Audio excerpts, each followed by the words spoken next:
Acontecimentos da Semana Santa. Emil Bock, capítulo 1, Domingo de Ramos. No primeiro dia da Semana Santa, o Cristo entra na Cidade Santa. Apresenta-se-nos uma imagem irrelevante. Vemo-lo atravessar as portas da cidade montado em um burro, seguido por seus fiéis. Mas como se fora o próprio Deus da primavera, sua entrada provoca repentinamente um êxtase na alma da multidão. É como se algo do antigo êxtase solar das festas pagãs da primavera se apoderasse dos homens. Acende-se uma faísca. Ao cortar ramos de palmeira, o povo renova um hábito muito antigo.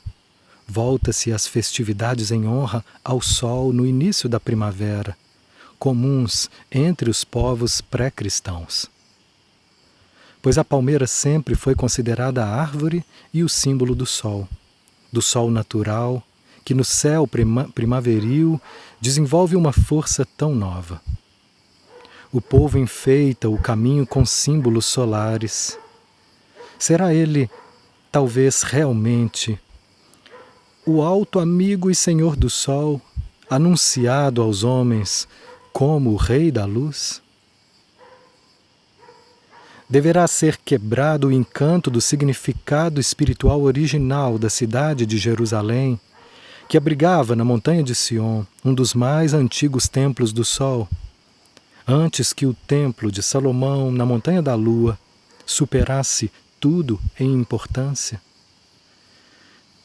Ressurgirá a época de Melquisedeque, o grande iniciado do rito solar? Parece mesmo que o Cristo encontrará agora o acesso à humanidade. O alto espírito solar já habita há 3 anos um corpo humano, já atravessou destinos humanos, terrenos. Manteve-se afastado em silêncio. Se aparecia uma vez ou outra, encontrava incompreensão e inimizade por parte dos homens. Será diferente agora?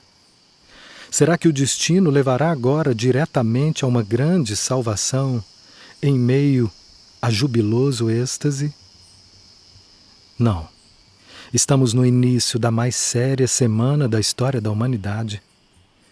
Os mesmos homens que espalham ramos de palmeira e irrompem, extasiados em gritos de hosana, gritarão fanaticamente alguns dias mais tarde, cheios de ódio: crucificai-o. Ao símbolo da vida, ramo de palmeira, virá se juntar ao símbolo da morte, a cruz do Gólgota. O próprio Cristo contribuiu para essa reviravolta. Atravessa em silêncio, sério, o povo que vibra em êxtase. Percebe nessa recepção a sua superficialidade. Visa camadas mais profundas. Quer algo muito diferente. Em termos humanos, poder-se-ia perguntar por que Jesus não ficou na Galileia, sua terra, naquela época do ano em que justamente ao redor do lago de Genezaré eclodem os milagres de cor primaveris. Tivesse ficado na Galileia, não teria morrido. Mas podemos igualmente perguntar por que o Cristo, sendo Deus, não ficou nos mundos espirituais, nas esferas celestes? Não ficou nas bem-aventuradas alturas divinas? Deixou o céu e se fez homem. Realizou todo o sentido do seu ser através desse sacrifício, dessa renúncia. Ao entrar em Jerusalém, sabendo exatamente que estava atirando a luva aqueles que tinham poder sobre ele, completava-se sua entrada no mundo terreno. No início da grave semana, repete-se ainda uma vez, em outro nível, aquilo que 3 anos antes significou o começo de sua vida terrena. Do mesmo modo que abandonara o céu, abandonara agora a natureza paradisíaca da Galileia. Quando ele desceu do céu à terra, os homens nada perceberam. João Batista, que prestou o auxílio sacerdotal àquela encarnação na existência terrena, apenas supunha o que estava acontecendo quando Jesus de Nazaré tornou-se portador e continente do Cristo.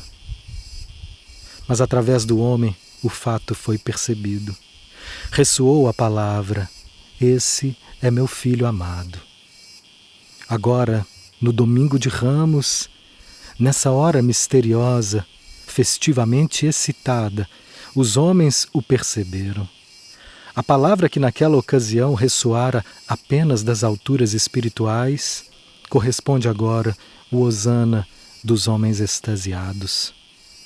Subitamente os homens percebem, como em uma renovação instantânea da antiga clarividência, que não é apenas homem aquele que vem montado no burrinho.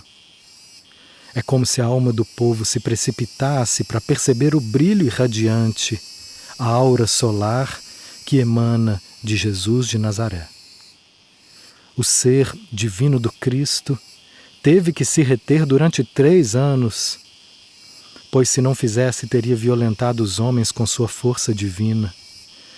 Agora, no entanto, o fruto dessa reserva é que o divino se sacrificara, que se rebaixara entrando no humano, transforma-se em poderosa decisão volitiva. Primeiro, o divino ofuscava, escondia o humano na figura do Cristo. Agora, o humano arde em fogo divino. E é desse fogo de volição que parte a faísca que acende o entusiasmo da massa popular. A embriaguez de uma premonição primaveril se apodera do povo, mas este só sabe interpretar o fato politicamente. O Cristo sabe melhor. Sabe que está trazendo algo à Cidade Santa, quintessência de toda a evolução pré-cristã da humanidade. Está introduzindo algo de totalmente diferente de tudo, até das maiores maravilhas que a natureza terrena pôde produzir. É uma semente de fogo que virá a transformar o mundo pela base. A superfície bem pode estar agora concordando excitada, mas isso nada significa. Poucos dias depois veremos que a superfície pode imprecar tão bem quanto abençoar. Trata-se apenas de ondulações superficiais. A natureza da terra em que penetrou o Cristo pelo batismo no Jordão só pode lhe dar, enfim, a morte. A cidade que grita hosana só pode finalmente crucificá-lo. Salta a faísca, acende-se o fogo, mas o Cristo atravessa as ondas de entusiasmo sem alterar-se. Quer penetrar na camada mais profunda. Quantas maravilhas não nos doa o sol natural quando nasce de manhã e pare o dia. Mas o sol exterior, o sol antigo, relacionado apenas ao homem, ser natural, se põe todas as tardes. Após o solstício de verão, ele se afasta da terra. Vem o outono e o inverno. O sol natural vem, mas vai. Como a vida natural que sempre nasce e sempre morre. As alegrias da infância segue-se sempre a dor da morte. Cada qual terá que morrer um dia, por mais cheio de vida que tenha sido quando criança e quando jovem. O domingo de Ramos é o dia do velho sol. O domingo da Páscoa será o dia do novo sol. Esse não é o sol natural, é o sol espiritual. Ele não se põe, é permanente. Pode até mesmo ser mais facilmente encontrado nas trevas de um destino grave, na miséria, na doença e na morte, do que no arrebatamento da alegria, da infantilidade despreocupada. O Cristo entra na velha Jerusalém. É domingo de Ramos, mas ele traz para o mundo, em ocaso moribundo, a nova Jerusalém. Não acompanha a trilha primaveril do sol exterior. Por quê? para acender no mais íntimo da terra e da humanidade o novo sol, o sol perene, fiel e onipotente. É esse o caminho que vai do domingo de Ramos ao domingo da Páscoa, do velho ao novo sol. Na história da entrada em Jerusalém reconhecemos o caráter falacioso de todos os estados estáticos. Todo o entusiasmo apenas estático surge quando o homem obedece apenas à natureza. É bom, sem dúvida, que sejamos capazes de vivenciar alegria e entusiasmo diante das imagens da primavera, no convívio com crianças, no encontro dos milagres da juventude e do amor. Certamente não gostaríamos de dispensar esse entusiasmo natural. Mas devemos saber e reconhecer que é perigoso confundi-lo com a própria vida. O entusiasmo apenas natural se origina, em realidade, do homem apenas corpóreo.